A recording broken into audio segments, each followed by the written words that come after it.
Very good morning, students. So, as we have completed our chapter number 7, today we are going to do the exercise of that chapter. So, be ready for doing chapter 7 exercise and take out your books with this and write the exercise in that also. Write the answers and write the hints. Okay. So we are starting with the fill in the blanks. Part A. Part A is fill in the blanks. So number 1 is plants, animals, and human beings. These are collectively known as living beings. Then amoeba is a unicellular organism. एक cell का organism होता है, so क्या आएगा? Unicellular. Uni means one. Then third, the process used by plants to synthesize their food is known as, yes, it is photosynthesis. Everyone knows about this. All living organisms respond to various kind of stimuli. ठीक है, STMI so respond to जहाँ पे आ जाए वहाँ पे stimulus भी लिख सकते हो आप, स्टिमुलाई भी लिख सकते हो. ठीक है. Dash are very small plants. सबसे स्मॉल प्लांट्स को हम क्या बोलते हैं? Herbs. Fine. Now we are moving to part B and the part B is true or false for the following statements. So number 1 is amoeba is a plant. Sorry, it's not a plant, it is a microorganism, so it's false. Then second, living organism exhibit many variations. Variations means differences due to their habitats and habits. Habitats means रहने की जगह. सो अगर वो रहने की जगह उनकी अलग अलग है तो उनकी हैबिट्स अपने आप ही सब कुछ अलग होगा, है ना. पानी की नीड्स अलग होंगी. अगर कोई डेजर्ट में रह रहा है या कोई लैंड पे रह रहा है या कोई पहाड़ों पे रह रहा है, इन सभी में डिफरेंस आ जाएगा, कैसी उनकी आदत, कैसा सब कुछ. So it is true. Then third, many non living things can be moulded in different forms और शेप्स. यस. अब आप वुड ही देख लीजिए. वुड का बेड बनता है, फर्नीचर बनता है, सोफ़ा बनता है. ठीक है. डोर्स बनते हैं, विंडोज़ बनते हैं एंड बहुत कुछ बनता है ना. सो इसको हम अलग अलग फॉर्म्स में तैयार कर सकते हैं. It is very true. Then the fourth one, all living things die. Yes, they die. Then it is also true. Fifth, lotus is an example of hydrophyte. Hydro means water, phyte means water plants. So water में रहने वाले plants. So lotus is one of them, so it is true. Then invertebrates do not possess a backbone. Yes, vertebrates or invertebrates में एक ही difference है, that vertebrates have the backbone and invertebrates do not have the backbone. This is the main difference between them. So this was true false. Now we are coming to part C. Take the correct option. Number 1, which of these statement is true for plants? अब true for plants की अगर हम बात करें तो देखो, non green plants are autotrophic. Autotrophic means अपने आप खाना बनाने वाले, तो नॉन ग्रीन प्लांट्स तो नहीं बना सकते ना.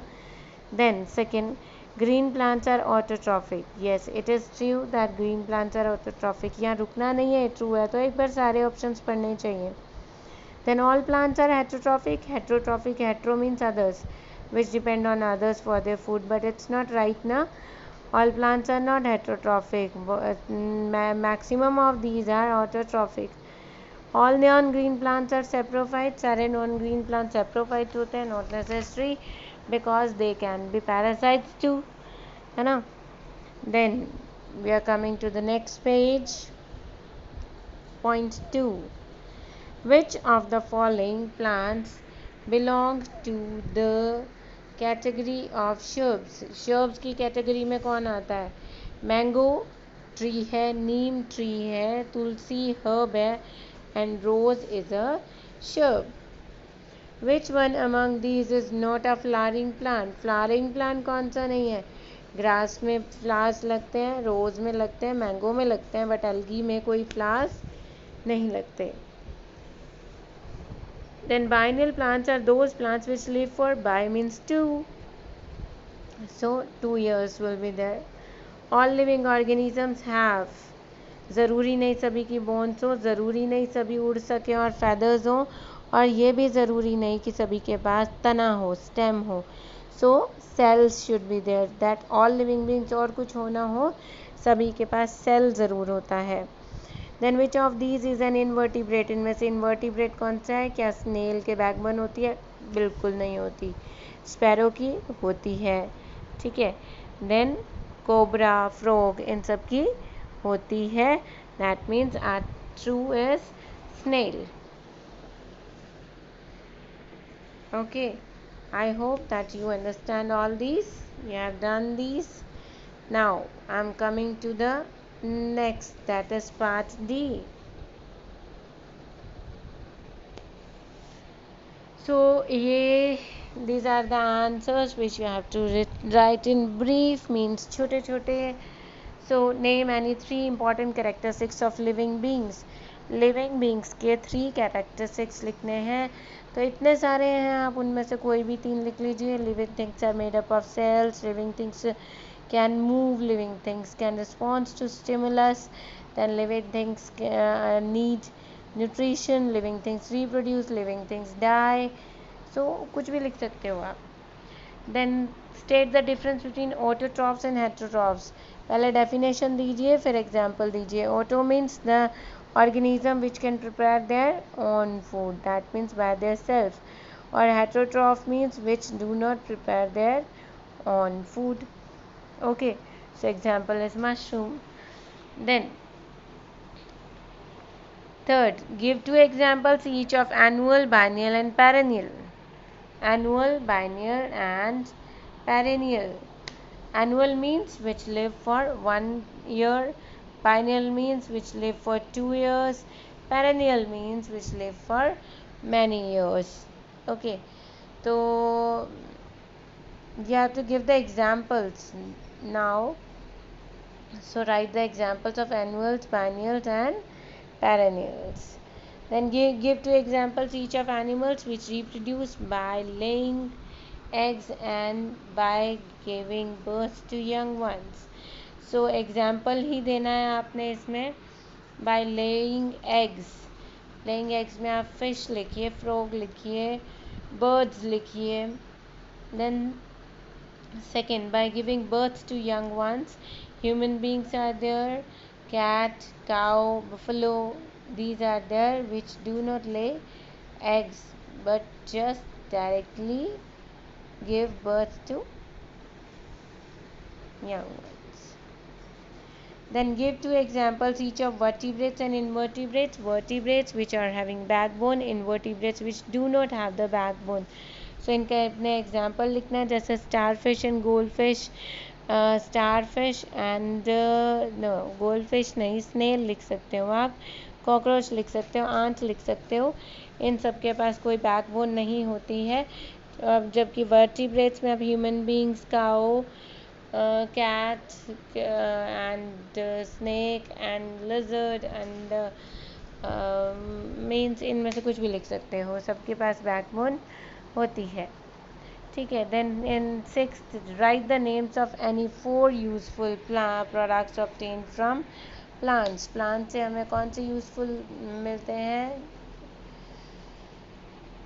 Useful products, that is plant से हमें वुड मिलती है, ऑक्सीजन मिलती है. ठीक है.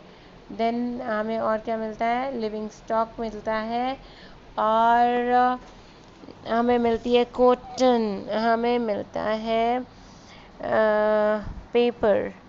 देन वेजिटेबल फ्रूट्स तो आप लिखेंगे इसे, जूट भी हमें यहीं से मिलता है. Fine. Then this was the part D, and now we are coming to part E.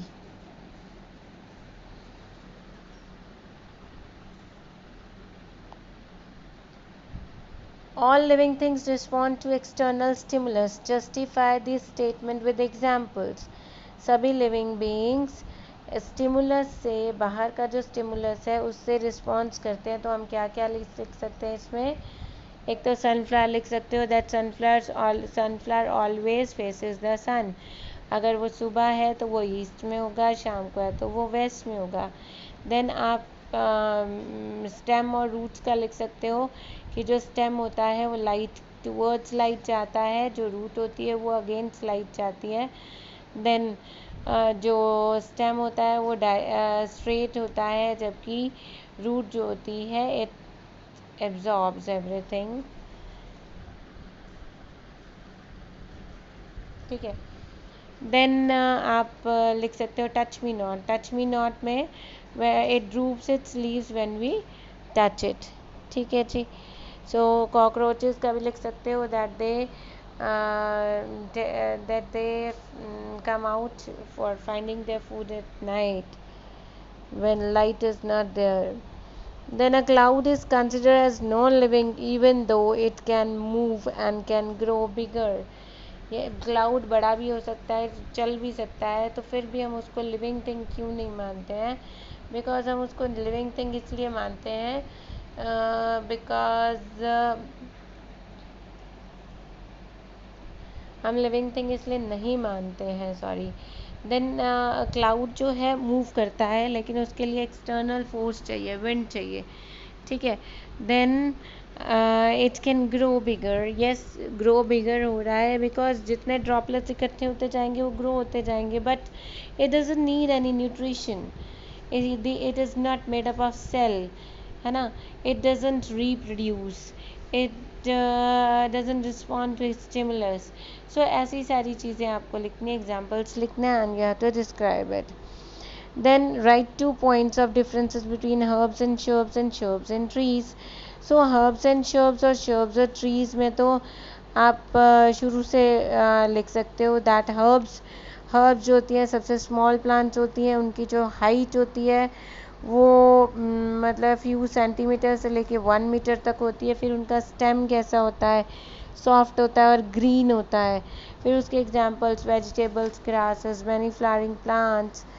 Then आप शर्ब्स पे आ जाइए। शर्ब्स का जो पहले तो बताइए साइज़ क्या होता है, मीडियम साइज प्लांट्स होते हैं। फिर हाइट बताइए 1 metre to 3 metres normally, but कुछ ऐसे होते हैं जो 6 से 8 तक जा सकते हैं। देन इसके एग्जांपल्स लिखिए, और उसका जो स्टेम है वो कैसा होता है वो भी लिखना है। वुडी होता है और स्ट्रॉन्गर होता है हर्ब से। ठीक है। देन इसके एग्जांपल रात की रानी, बुगनवेलिया, रोज़, कॉटन, ये सब। ठीक है जी। Then trees tall and large plants होते हैं, उनका स्टेम बताइए, स्ट्रॉन्ग और वुडी होता है, और उसके एग्जांपल्स बताइए। I hope that it is clear to you people.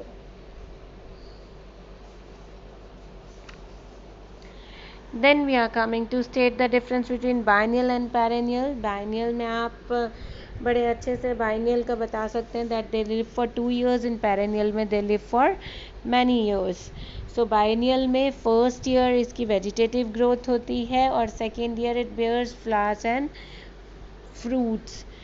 तो perennial में क्या होता है, firstly it grows for many years and after getting mature it produces flowers and fruits many times in their lifetime. Okay. Then we are coming to write 2 types of terrestrial plants. Terrestrial मतलब जो land पे हो, ठीक है, ऐसे plants जो land पे रहते हैं, and how they do differ according to their habitat and water requirements. So terrestrial plants 2 तरीके के कौन से हुए, एक हो गया आपका क्या हो गया, मेसोफाइट्स, एंड देन सेकेंड है ज़ीरोफाइट्स। मेसोफाइट में जो लैंड पे रहते हैं, ज़ीरोफाइट जो डेजर्ट में रहते हैं। ठीक है, डेजर्ट में उगते हैं, डेजर्ट में पानी की कमी होती है, that's why they are having spiny leaves, जबकि मेसोफाइट्स की नॉर्मल ग्रीन ब्रॉड लीव्स होती हैं। देन जो ज़ीरोफाइट्स होते हैं उनमें वाटर लॉस बहुत कम होता है because they are having spiny leaves, so वो वाटर को अंदर स्टोर करके रखते हैं, और इसमें वाटर लॉस होता रहता है मेसोफाइट्स में, जिसकी वजह से रेन और क्लाउड्स बनते हैं। Fine. Then we are having name 2 types of हो गया वाटर रिक्वायरमेंट्स भी बतानी है कि मेसोफाइट्स की वाटर रिक्वायरमेंट्स नॉर्मल है और ज़ीरोफाइट्स की बहुत कम है, ठीक है। How are vertebrates different from invertebrates? Vertebrates have backbone, invertebrates के पास कोई बैकबोन नहीं होती है। सो उनका vertebrates have bony skeleton in their body, and invertebrates have soft body. Then you have to write the examples. Now the last is write any 4 uses of animals in our daily life. Animals की uses very simple. सबसे पहला transportation, फिर second आपको इससे खाने के अलावा कौन सी चीज़ें मिलती हैं? लेदर हो गया, वूल हो गया, सिल्क हो गया। देन थर्ड इज़ कि खाने वाली चीज़ें कौन सी मिलती है? Milk, honey, eggs and meat. And fourth is animal enzyme is use, animal excreta, animal excreta is used as manure, and it is the best manure for living beings, for plants especially, ठीक है जी। So this was your exercise which we have done, which we have discussed.